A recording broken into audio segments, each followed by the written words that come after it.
नमस्कार, Jaya Indian recipe चॅनलमध्ये सर्वांचं खूप खूप स्वागत आहे।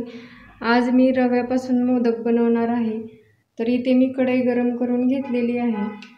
आता कढईमध्ये बरोबर 1 चमचा तूप टाकत आहे। सुरुवातीला आपल्याला रवा भाजून घ्यायचा आहे। तूप गरम झालेला आहे। आता तुपामध्ये हा बारीक रवा 1 वाटी टाकत आहे। कमी गॅसवरती रवा आपल्याला चांगला भाजून घ्यायचा आहे। गॅसची फ्लेम कमीच ठेवायची आहे, अजिबात वाढवायची नाही।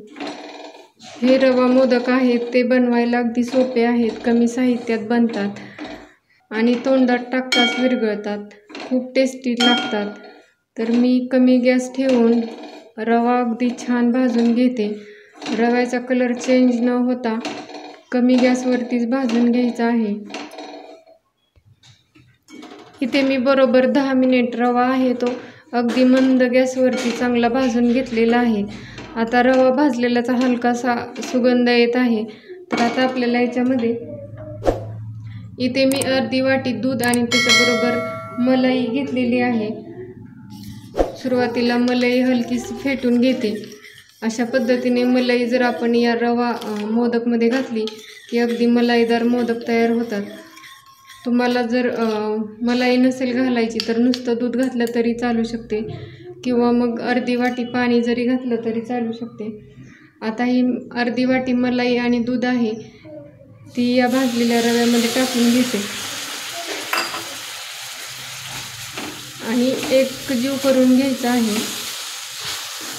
आता ही मलाई आणि दूध आहे ती रव्यामध्ये अगदी एकजीव होईपर्यंत हलवून घ्यायचं आहे। गॅसची फ्लेम आहे ती मंदच ठेवायची आहे। ते बघू शकता दूध आणि मलाई मी या रव्यामध्ये चांगली एकजीव करून घेतलेली आहे। याच्यामध्ये ज्या वाटीने आपण रवा घेतला होता त्याच वाटीने बरोबर 1 वाटी पिठी साखर घेतलेली आहे। तुम्ही तुमच्या आवडीप्रमाणे साखर कमी जास्त करू शकता। आता गॅसची फ्लेम एकदम कमी ठेवून ही पिठी साखर ही याच्यामध्ये मिक्स करून घ्यायची आहे। गॅस अजिबात वाढवायचा नाही, नाहीतर मग साखर आहे ती कडक होऊ शकते आणि हे मिश्रण ही कडक होऊ शकतं। त्याच्यामुळे अगदी कमी गॅसवरती एकजीव होईपर्यंत सतत हलवत राहायचं आहे। इथे बघू शकता साखर एकजीव करून घेतलेली आहे। आता मी गॅस बंद करत आहे। इथे मी पाव चमचा वेलची पूड टाकत आहे। वेलची पूड टाकली म्हणजे रव्याच्या मोदकाला खूप छान टेस्ट येते। वेलची पूड ही याच्यामध्ये अगदी छान अशी मिक्स करून घेऊया। इथे मी एक मोठं ताट घेतलेलं आहे, त्याच्यामध्ये हे भाजलेला रवा आणि साखरेचं जे मिश्रण आहे ते काढून घेते। आता हे मिश्रण आहे ते आपल्याला हलकंसं कोमट होऊ द्यायचं आहे। रव्याचं मिश्रण आहे ते हलकंसं कोमट झालेलं आहे। आता हे अशा पद्धतीने हातात घेऊन बघायचं। जर अशा पद्धतीने बाइंड होत असेल तर आपलं हे मिश्रण आहे ते परफेक्ट तयार झालेलं आहे। जर असं जर बाइंड होत नसेल किंवा याचा लाडू जर बनत नसेल तर याच्यामध्ये अजून तुम्ही कोमट आहे तोपर्यंत थोडंसं दूध ॲड करू शकता। इथे बघू शकता ह्याचा लाडू बनत आहे, म्हणजे हे मिश्रण आहे ते परफेक्ट आहे। तर आता मी मोदक बनवून घेते। मोदक बनवण्यासाठी इथे मी अशा पद्धतीने मोदकचा साचा घेतलेला आहे सुरुवातीला। आता या साच्याला तूप लावून घेते, म्हणजे अगदी छान मोदक तयार होतात। अशा पद्धतीने तूप लावून घ्यायचं आहे आणि हा साचा आहे तो बंद करून घ्यायचा आणि हे जे आपण मिश्रण बनवलेलं आहे ते हातानेच याच्यामध्ये टाकायचं। थोडंसं मिश्रण मी सुरुवातीला टाकून दाबून घेते अशा पद्धतीने। इथे मी वाटीमध्ये मनुके घेतलेले आहेत, तुम्ही तुमच्या आवडीप्रमाणे कोणतेही ड्रायफ्रूट्स घेऊ शकता।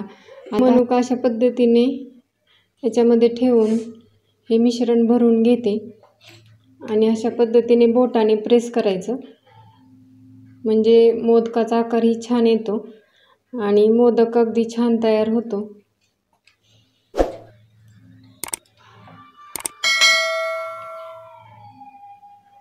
इथे बघू शकता अशा पद्धतीने हातानेच शक्यतो भरून घ्यायचा, म्हणजे व्यवस्थित आकार देता येतो।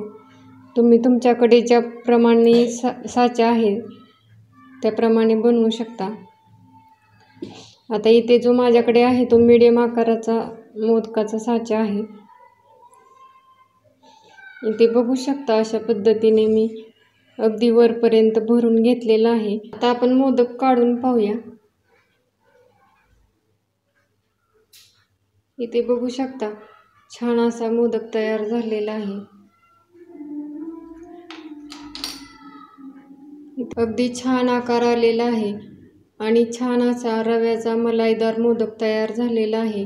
आता अशाच पद्धतीने मी बाकीचेही मोदक बनवून घेते। फक्त मोदक बनवताना काय करायचं आहे, तुम्हाला जर हे मिश्रण जास्त कोरडं वाटत असेल तर तुम्ही याच्यामध्ये कोमट दूध करून टाकायचं आहे, म्हणजे बाइंडिंग छान येतं। आता अशाच पद्धतीने बाकीचेही मोदक मी बनवून घेते। सर्व मोदक मी बनवून घेतलेले आहेत। मी जेवढं मिश्रण बनवलेलं होतं त्याच्यामध्ये बरोबर 10 मोदक तयार झालेले आहेत।